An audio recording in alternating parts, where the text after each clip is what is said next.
Morning students, conservation of the momentum explanations by the Mehta sir. Here you can see, यहाँ आप देख सकते हैं ये कंजर्वेशन ऑफ मोमेंटम संवेग संरक्षण का सिद्धांत कहता है क्या। आज हम इसका एक्सप्लेनेशन करेंगे। जैसे रॉकेट का चलना, बंदूक से गोली निकलने के बाद बंदूक का पीछे की तरफ झटका मारना, इसमें न्यूटन के थर्ड लॉ का भी यूटिलाइजेशन होता है। तो कंजर्वेशन ऑफ द मोमेंटम, देखिए दो ऑब्जेक्ट है, आप देख रहे हैं यहां पर दो भान है, मान लिया जाए, एक भान ये है और एक भान ये है। दोनों एक लाइनर पथ पर गतिशील है, लाइनर पथ पर क्या है, गतिशील है।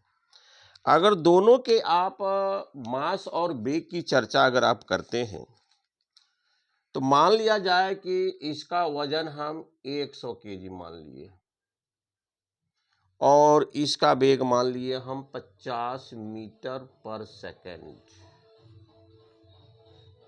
और इसका वजन मैंने मान लिया 120 केजी, इसका वजन मान लिया मैंने 120 केजी और इसका वेग है 10 मीटर पर सेकेंड। दोनों ही एक सरल पथ पर गतिशील है, लेकिन समस्या ये है कि इसका वेग इसके वेग से अधिक है। पिंड ए का जो वेग है बी के वेग से अधिक है, ए का जो वेग है बी के वेग से अधिक है। नतीजा ये होता है कुछ दूरी तय करने के बाद ये दोनों पिंड आपस में टकराते हैं, दोनों पिंड आपस में टकराते हैं। यह इस पर F1 बल लगाता है और ये इस पर F2 बल लगाता है, और ये आपका पिंड इस पर यह F1 लगाता है, यह F2 लगाता है, और 30 सेकेंड तक दोनों आपस में टकराते हैं, और टकराने के बाद पुनः अपने गंतव्य दिशा में गतिशील हो जाते हैं, पुनः अपने गंतव्य दिशा में गतिशील हो जाते हैं। तो मास तो आपका कांस्टेंट रहता है, मास में कोई बदलाव नहीं होता है, मास आपका कांस्टेंट होता है, लेकिन टक्कर के बाद दोनों के वेग में कुछ न कुछ अंतर आएगा। टक्कर के बाद दोनों के वेग में कुछ न कुछ अंतर आएगा। तो मान लिया जाए टक्कर के बाद इसका वेग 40 मीटर पर सेकेंड हो गया, पहले था 50 अब हो गया 40, इसका 10 मीटर पर सेकेंड था, तो मान लिया जाए इसका वेग 18.33 मीटर पर सेकेंड हो गया, 18.33 मीटर पर सेकेंड हो गया। तो अगर इस पर कोई बाहरी बल आरोपित नहीं किया जाए तो एक साथ अगर हजारों पिंड है तो उसके संवेग संरक्षित रहते हैं। मान लेते हैं ये P1 है, ये P2 है, ये आपका इसका P1 डैश P1, इसको निकालते हैं P डैश P2। तो टक्कर के पहले और टक्कर के बाद अगर उसके मोमेंटम का अगर कैलकुलेशन किया जाए तो सेम आंसर आएगा, उसमें कोई अंतर आपका नहीं। जैसे आपने केमिकल रिएक्शन में पढ़ते हैं, atom neither created not the destroyed at the time of the chemical reaction. Chemical reaction के समय में न तो एटम की मात्रा बढ़ती है न तो घटती है, बल्कि नए सिरे से केवल अरेंजमेंट होकर नए पदार्थ को सबस्टांसेस करते हैं, और पार्टिकल तो आपका वही रहता है। जैसे ऊर्जा संरक्षण के सिद्धांत में आप पढ़ते हैं, ऊर्जा न तो घटती है न तो बढ़ती है न यह नष्ट होता है न तो सृजित होती है, केवल इसके रूपांतरण होता है। ठीक उसी प्रकार ये आपका एक कार है, यह भी एक कार है, दोनों एक गंतव्य दिशा, एक ही दिशा में गतिशील है। पहले कार का वेग दूसरे कार के वेग से अधिक है। नतीजा ये होता है कुछ दूरी तय करने के बाद दोनों आपस में टकराते हैं और टकराने के बाद फिर अपने गंतव्य दिशा में गतिशील हो जाते हैं। तो मैंने इसका एक्सपेरिमेंट, ये अलजेब्रिक एक्सप्रेशन मैंने नहीं प्राप्त कर रहा है, इसका मैंने एक न्यूमेरिकल वैल्यू के द्वारा इसको प्रूव कर रहे हैं। तो सबसे पहले what is the momentum, product of the velocity and the mass of the object is called the momentum. Its SI unit kilogram metre प्रति सेकेंड। v बराबर p बराबर mv होता है, तो m का SI मात्रा किलोग्राम, v का होता है मीटर पर सेकेंड। इस प्रकार से मोमेंटम का, momentum is the donated by capital P, momentum बराबर डिनोटेड बाय P, इसका SI यूनिट किलोग्राम मीटर पर सेकेंड। देखिए टक्कर के पहले और टक्कर के बाद, ये स्थिति है टक्कर के बाद की, यह स्थिति है टक्कर के पहले की। अब दोनों का निकालिए, इसका निकालिए संवेग, पिंड A का संवेग, तो mv, तो 100 गुना 50 कर दीजिए, और इसका कुल संवेग निकालिए 120 गुना 10। P बराबर क्या होता है भाई, mv होता है, तो ये हो गया आपका 5 पर 3 शून्य, ये हो गया 12 पर 2 शून्य, कितना हो गया भाई, 6200 किलोग्राम मीटर पर सेकेंड।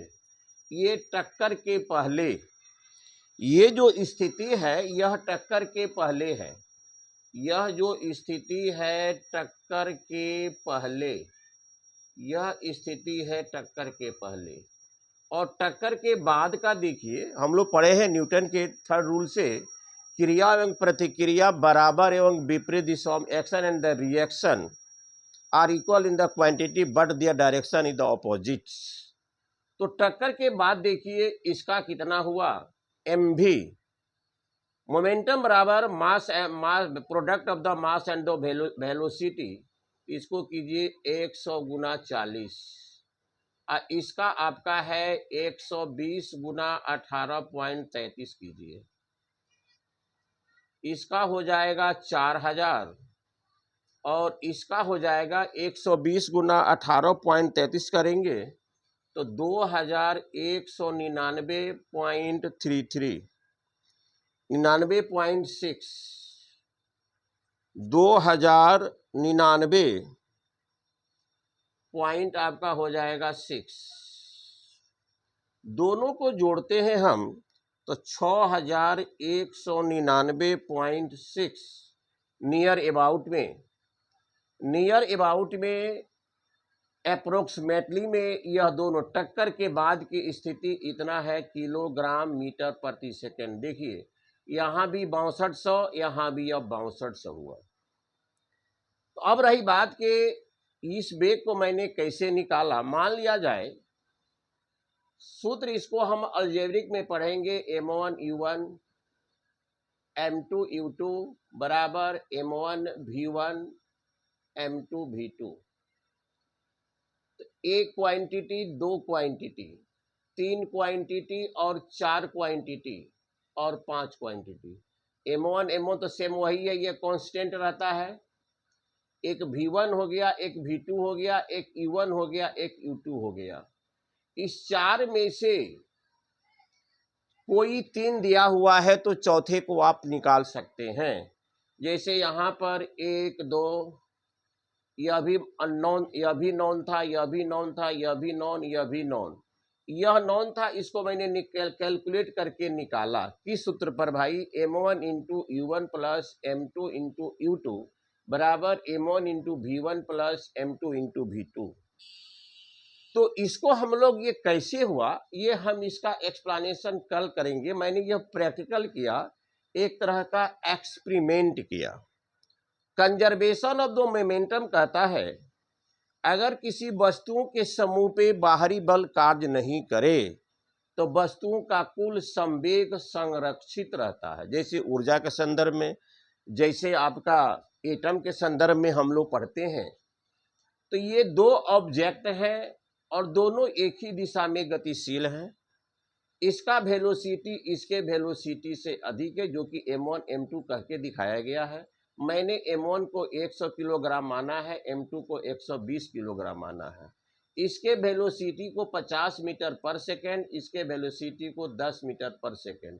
तो इसका वेग इसके वेग से अधिक हुआ। नतीजा ये हुआ कि कुछ दूरी तय करने के बाद ये टकरा गया।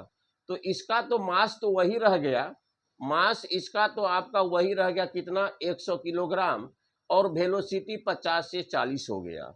और इसका तो मास वही रह गया 120 किलोग्राम, वेलोसिटी हो गया 18.33 मीटर पर सेकेंड। मैंने दोनों का कैलकुलेशन किया, टक्कर के बाद और टक्कर के पहले दोनों का मोमेंटम का वैल्यूएशन बराबर आया। तो डियर स्टूडेंट्स, मैं कल इस फॉर्मूला को प्रूव करके मैं बताऊंगा। इस वीडियो को आप विजिट करेंगे, अगर अच्छा लगा तो जरूर ही मुझे आप लोग कोऑपरेट करेंगे, ऐसा मुझे विश्वास है। Thank you very much.